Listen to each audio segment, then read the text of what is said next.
Hi, team. Hello, I'm Aaron. That's Booster. We're your unemployed friends. We just got out of a screening of Cookie Queens. Yeah. A delightful documentary about Girl Scouts selling cookies. Yeah, I love documentaries. I caught the trailer for this a long time ago, back in like January, and I was so bummed it was taking so long to come out.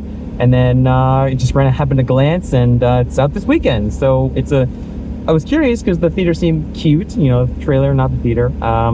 It seemed interesting. I love documentaries, and usually documentaries don't get wide releases, kind of like this one. So I said, well, I'll see it, and we're seeing it. So we saw it. And it was delightful. It was so pleasant. What did you think about it? Yeah, it was very whimsical. I'm like really unfamiliar with documentaries because I have the incorrect belief that they're kind of boring, so I don't watch many. Yeah, even when this one gasses them up. Sorry, I'll watch Dear Zachary eventually. Yeah, true. But it was delightful. It was just like a nice little time following 4 girls across the country as they just try to hit their goal of selling cookies. Mm-hmm. It was adorable. All of them were really endearing.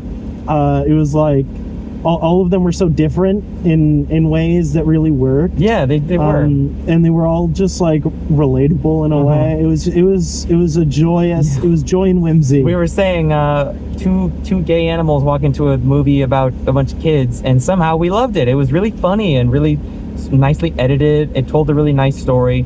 I liked all 4 different characters, and they all represented 4 different walks of life. They had Shannon Elizabeth, who lives in El Paso, and she's my queen, Native American, I assume, right? I think so, yeah. And she's trying to make enough cookies to go to Girl Scout camp, right? But then in the background, her parents are struggling because they literally can't sell. If they don't sell enough, they'd have to remortgage their house and stuff. Like they're very nervous about the prospects, right? Yeah, that's something I found out, that if the Girl Scouts place an order from the company Girl Scouts of America to be like, oh, I want to sell 1,000 cookies, they order a 1,000 boxes of cookies, and then if at the end of the season they don't, then they have to pay the money back, and then they just have, which is crazy. Yeah, it literally sounds like a pyramid scheme. Yeah, it's like, I didn't know that's how it worked. I thought the company just distributed them. No, that's what I thought. And then too. It was just like, all right, well, we'll take our cut at the end, but sell what you sell, and we'll take back everything else.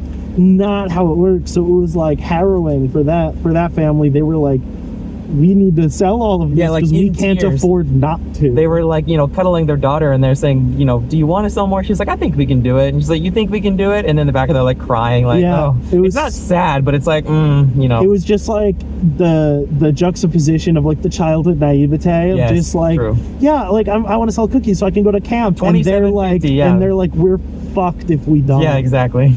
And then they have Nikki was great. She's adorable from this super rich family in Chino, California. And her sisters have trophies and everything, and she idolizes her sisters. They were the top selling, and she wants to beat them, and she wants to be such friends with them. And it reminded both of us of our older sisters. Yeah, they were the coolest, and the sisters kind of because she was 9 or 10, and her sisters were probably seniors in high school, 16, 17-ish. Sure. Because they were this is our last year selling cookies, and she was just look at she just wanted to spend time with when them. She was like, can I be in your TikTok? And they're like, no, we don't want. And I was like, no. Yeah, exactly. And then they have that's funny, there's people next to us. Hi.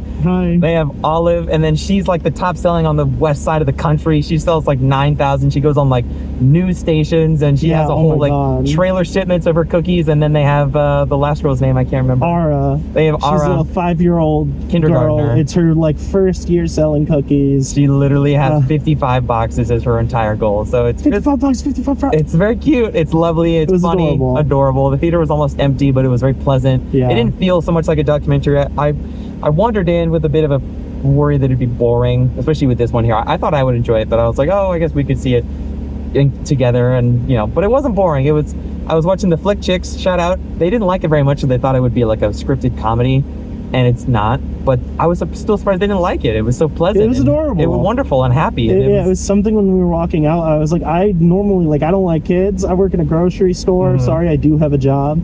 Sorry to break the magic.